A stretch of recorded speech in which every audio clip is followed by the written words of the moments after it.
Welcome to the I'm Still Here podcast. I'm your host, Heather Jose. In 1998, at the age of 26, I was diagnosed with stage 4 breast cancer. It changed everything for us, but I'm still here. And we're here to talk to you about life with metastatic disease. We know it's not easy. We know that there are challenges that never get talked about, but we're here to walk with you through them, to show you some hope, some inspiration, and to help you make a plan so that you can join me in saying, I'm still here. Hola. Welcome back. You thinking about going someplace warm where they speak Spanish? I think at all times.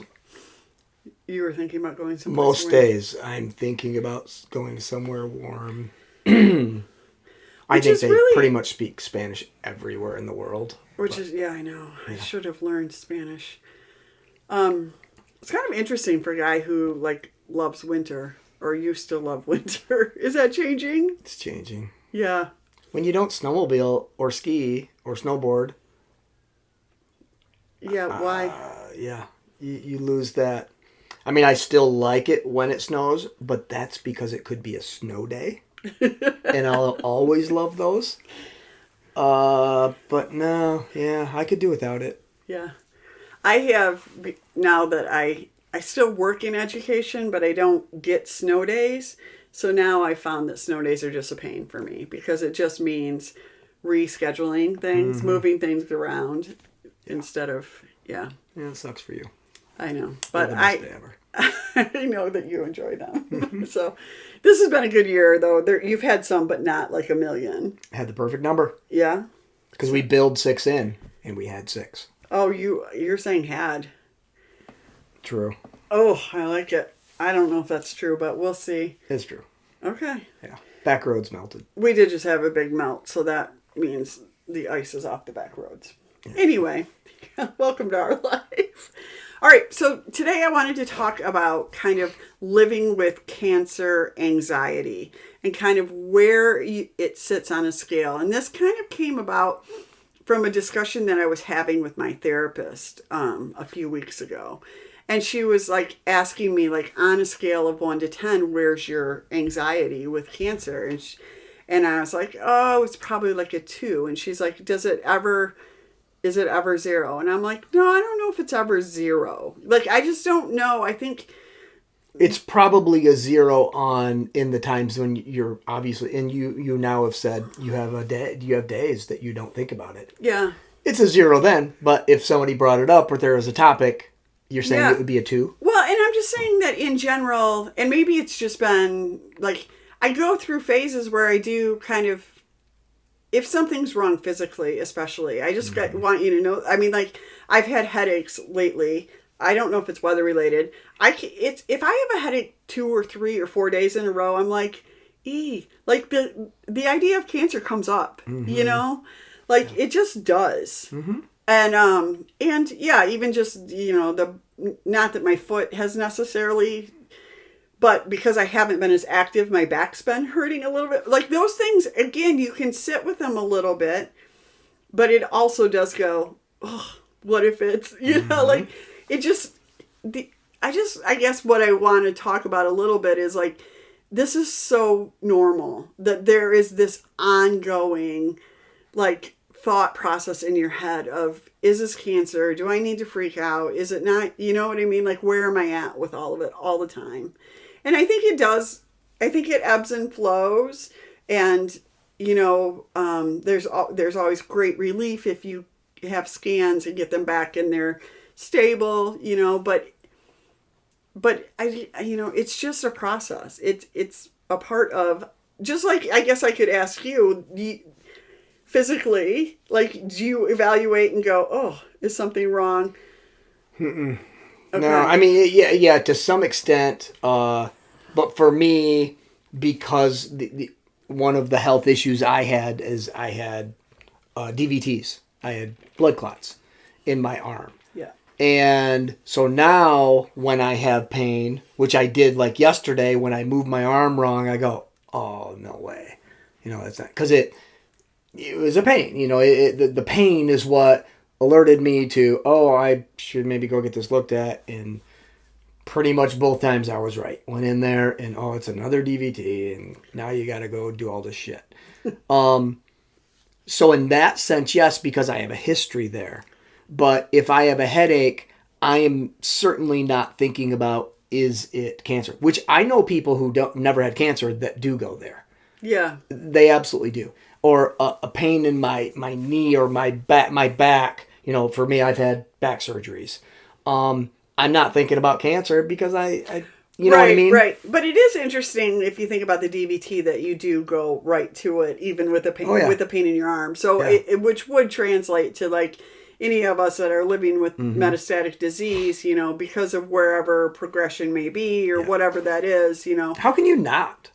Yeah, it's just so it is always this low-lying, you know. I think you would almost be not being a good patient if you didn't, because you're the first line. I agree with that. I think it's like finding like the balance of how do we then live with it in a way that it's not that we're. I guess I feel like in some way saying dealing with it responsibly and not. Yeah. Earlier you said, do I need to freak out about this? Yeah. You didn't mean that. You didn't mean, do I need to freak out about this? You honestly meant, do I need to give this the attention of getting to the professionals and getting their opinion? And what I've gotten better about over the years, like let's take the headache thing, for example, is now I can go, oh, change in weather this week. Oh, even had 2 glasses of wine. You know what I mean? Like, there are reasons why, you know, I think, a little more congested than normal. Like, instead of just going immediately to it's cancer, like, my whole, you know, my sinuses I know are a little screwed up. And you don't even go immediately, it's cancer. That's not the anxiety. Anxiety wouldn't be there really if it were cancer. It's the thought of, the possibility of. That's what anxiety is, the fear of the unknown. Right. This unknown thing. If you were to go get a test and find out you had progression or something, now you know. And you're dealing with that. And that sucks. And we're going to talk about that in a different episode or whatever. But this is the unknown and all of the daily occurrences that happen in a normal day with people with metastatic cancer that will never go away. Yeah, and that it's just like it is this huge mental load that we just don't talk about. That like I know you're trying to function, you're trying to live your life, and absolutely that's what we're all trying to do. But it is a little you're dealing with more of this thought process that I think all the time, right? I could answer an unanswerable or ask an unanswerable question right now of where's the line where you should give it the attention, where you should give it attention. Yeah. Not even the attention, whether that is, did I have this? Is my head today? Or, oh, I need to make a call and schedule a test type of thing. That is not answerable. There is no, here's the line. No, I agree with that. I mean, yeah. So therefore, because it's not answerable, you're always going to give it attention. And so is everybody who's ever had metastatic cancer. Because you've been through it once and it did come out. You have proof, evidence that, wow, that thing I ignored, that thing that I didn't know, that thing that I didn't give attention to, turns out it was, well, you're never going to make that mistake again. Yeah. You're not. You know, you got smacked with that one hard. And so how, then the question becomes, how do you live with this anxiety and keep it in check? I think it's all of those things. So kind of I was, writing some notes on this, and kind of the first thing is to take note of it, right? To kind of go, I'm acknowledging that I feel this, right? And I think along with that, it's a quick, is it something I need to just check in with? Or is it, something I need to act on, right? I had something about a month ago where I was having pain in my chest on the right side and also in my jaw. And it came on all at once. And it scared me. Like, and it was also like, oh wait, this is not normal. Which, again, now I'm like, did I overreact? Did I? But we ended up going to the hospital, getting it all checked out. It was inconclusive, and that's all fine or whatever. But it's like that. I mean, well, there was nothing. What are you looking? No, it was inconclusive. Yeah. Have you talked to your cardiologist? No. This was a month ago. Yeah. She's such a good patient. I am such a good patient. Okay, because, sorry. All right, but like with that, it is kind of like, okay, do I need to do something immediately? Mm-hmm. Oftentimes with cancer, it isn't something that you need to do immediately unless it's like things with, I mean, there are vision or, you know what I mean? Like, or vital or internal organs. Because the metastasis exactly, has gone there. Yeah. Yeah. But I find that for most things, and again, just for me is, okay, I'm going to just take note that this happened today, right? Yep. And then it's like, also like if it's coming back, you know, is there a reason why? And like I talked about with like the headaches, you know, oh yeah, the weather's been changing, my congestion's been like all of these things. There are whys. And you may not recognize the whys. That's why it's great to have a conversation. Right, and it's also I've gotten so much better at recognizing the whys because of all of the conversations we've had, because of the years of experience. I literally, again, with like my headaches in August, every year now, I get them because of like the change of seasons.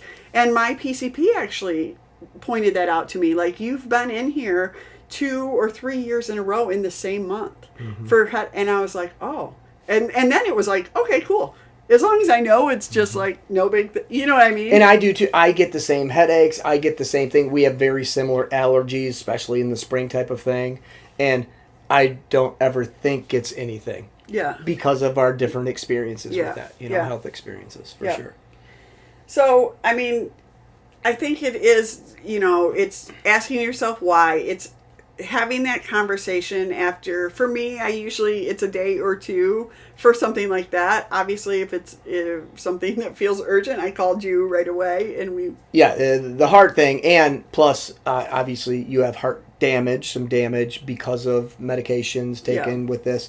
So there is even another level of, should we? Yeah. Well, the answer is yes every time there. Yeah. And women are the number one people who suffer massive heart attacks because they've ignored 7 to 10 minor ones. That is the case. The thing. I will say, this is what made this one different. I have had chest pain before. I've never had the jaw thing. That made me go, oh, this is weird. Like my tongue was becoming numb. It was weird. Yeah. But yeah, so kind of taking note of those things, talking with somebody, so important. And why is that? Because there's something about putting it out in the universe, right? That just kind of, it's relieving, especially I feel like women even more so. Like sometimes we just need to say things. It's also, you need to be talking with somebody who's not an alarmist, who can be,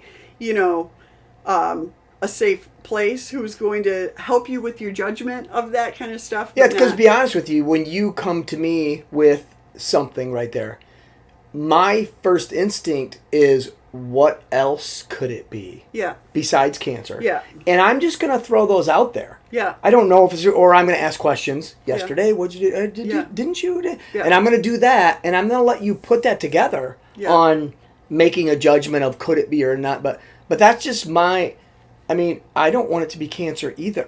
No, so we're on the same page here. For sure. And I might not be able to think of anything. But if I can, I'm going to put it out there and go, because maybe you haven't thought about that. Yeah. Just simply that. Yeah. Yeah. When it comes to things like bone pain, it's always been like kind of, I'm feeling this. A lot of times when I talk about it, it will kind of go away. Or if it persists, that's also the next, like, should I take the next step with that, right? If something does persist, it's kind of like, okay, do I need to make a decision about this? Do I need to make a call? Do I need to, like, I tried a distraction, I tried to, whatever. It's all about kind of just figuring out how to decide what the right path is, right? in terms you went of... through back issues a long time ago, and it turned out it was a lipoma.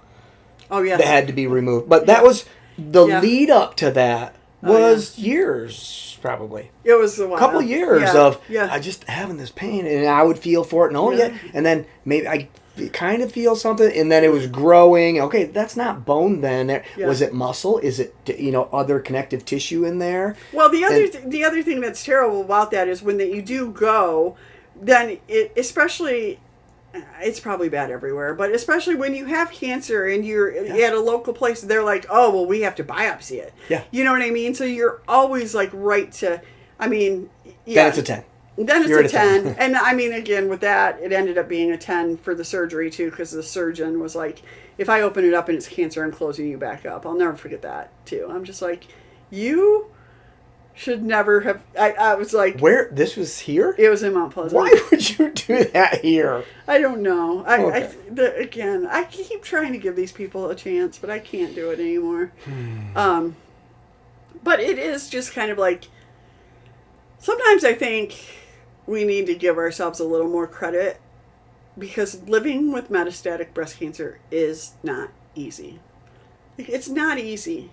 And there is this level of management that we just kind of are like, it becomes part of our life, but it is not a part of everybody else's life. And it's invisible. And it's invisible. Yeah. So we feel like we should just be able to handle this. And it's okay to talk about it maybe around scans, or it's okay to talk about it around appointments. But it is every day. Yeah. It's every day. That's the kind of thing, like, I would love to hear from you guys. Like, if you were to say, on a scale of 0 to 10, where your anxiety, like, and kind of just plot that, I'd be really curious. Because I bet And then what does your month average? Yes. Yeah. It's going to be, I bet for a lot of you, it's a 7. You know what I mean? And for some of you, maybe it's a 4. And, like, Now, doing something like this is going to bring your attention to every pain and everything. So the scale is probably skewed. If you're tracking something, that is way different, to be honest with you. Yeah. You know what I mean? Yes, but I think... If somebody asked you every day. Yeah, how are you feeling? But I think it's kind of different. Like, there's other things that play into the anxiety, I think also, right? Okay. Like, I mean, again, just... the whole... Who you are. What do you mean? I think a big part of this is, I think we are just predisposed. Some people are more of alarmist. Some people are anti-alarmist. Neither are good. Yeah. Right? We want to hit the sweet spot in the middle, ideally, but you don't get to change who you are. That's who you are. That's coming into it. Yeah.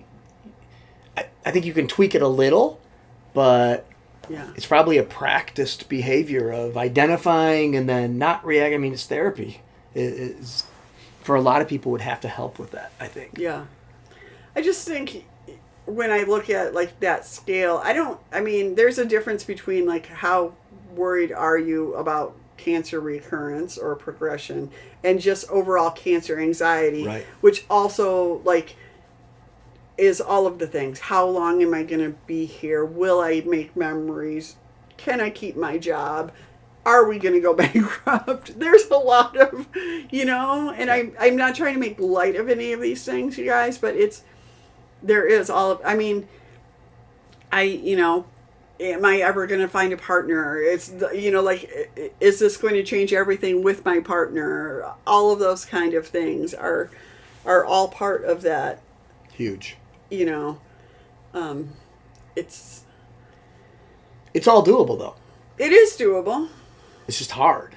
And if you're listening to this as a metastatic survivor, I'm not supposed to say that anymore. No. Thriver, can't say, whatever you are. What are they? I like to say living with cancer. If you're living with cancer, boring. You already know. You've already done hard. You do hard. You're an expert at hard. But hard is... compared to normal people. I agree, but but also you're still doing hard. Like That's it's what I still, mean. that yeah. Like you're an expert at that. That's what I think. That I mean, there's part of that also that comes into this is like it's never done, right? Like, and we don't want it to be done. We want to live as long as we can live, but like it's. Well, you would like it to be done. You would like that magic shot. Oh, for sure. Everybody yes, listening, truthfully sure. done. Oh yeah. We're not to be able to go. Not saying. You're never. Yeah. I'm hoping for the magic pill someday. Yeah. Yeah. That truly, that we get this insight in with technology and with no, I'm not going to go political. But, we still need to continue funding for all of this research and do this, or obviously a lot of that goes out the window. But I think we do have the smartest people in the world working on this, and literally every day, something we didn't know yesterday gets learned. Well, eventually, and that can be different diseases, different infections, on the infection level, and what we're learning and the crossover from there, and understanding the genome and how that plays into it. I don't want to discount the fact that someday we can eradicate it. Yeah, that'd be awesome. And then, we may not be here, but I do think it is. 2 or 3 generations down the way, they can not take that vaccine because and there it goes again. All right, sorry. We're getting political. There's our political. Yeah. But I just wanted to talk a little bit about this anxiety, this underlying cancer anxiety, and where and the reason to talk about it is to give credit to it. To acknowledge that it's real and that it's okay. It's not to bring attention to it. No, and also the other thing about that is that the more that you can recognize that you're having it, you can also then recognize ways that you can deal with it, and maybe, different things for different times. Like, do I need a distraction? Do I need to make a decision?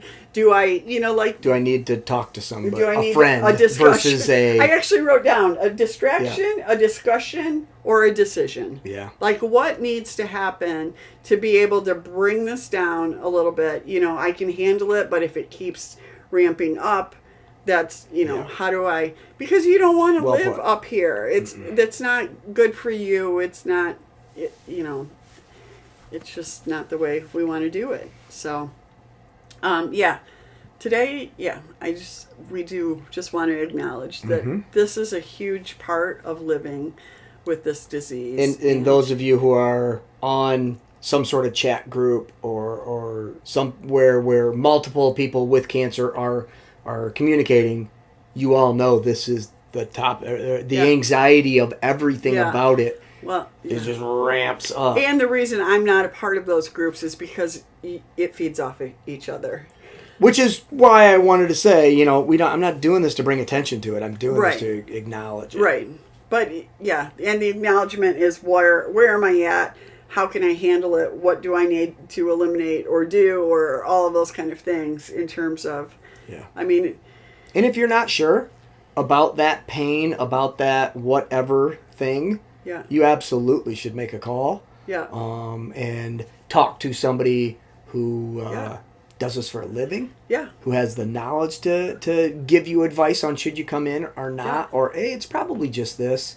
Yeah. But I think there are steps you can take prior to that. And that's where I will say that portals are great, because a lot of us don't even like to make phone calls anymore. But you could put a note in your portal and go, I don't know if this is something, but this is what's been happening, Yeah, for me, that would just be really difficult to type out what I'm experiencing versus talk through and use my voice to...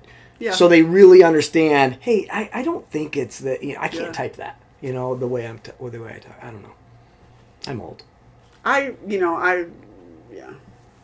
would rather type it out probably. But anyway, that's the difference between you and I. You're an author. Weird. Do like to write. All right. Well, it's part of this, unfortunately. But I think the more you acknowledge it and the more you think about ways to live with it, work with it, it's important. So and evaluate everything, not just that pain or whatever there. Evaluate what else is going on in your life. And also recognize that it's normal. We're all doing it. We are all evaluating all of these things and thinking about them. And, I think the goal is to stop the rabbit holes, from going down the rabbit holes, but also not just burying ourselves, right? And saying, it's kind of interesting. Like, what's put your head, the ostrich? I don't know. Head in the sand? Head in the sand versus rabbit hole. It's like two different things. One is like going deep into things. The other one's like pretending it's not happening. Weird. We have some new guides coming out that will help with this, because one of the things we know is if you can make this vessel that we walk around in as healthy as possible, the truth is a lot of those alarm bells don't go off as much. Well, and they're also, the other thing is, if they do sort of go off, you can say, no, I did this. The taking care of yourself just provided, at least for me, it provides so much reassurance that, my body is working for me. I can say good things about it. And we're going to hopefully come out with some pretty easy ways that all of us can do some things, both fitness-wise and nutrition-wise, on a daily basis, on a multiple times a day basis, that are just easy, but they equate to us being healthier. Yep. And we'll have those out for you guys soon, and hopefully it helps with the anxiety. Yeah. Awesome. Yeah. All right. Well, have a good one. We will talk to you soon.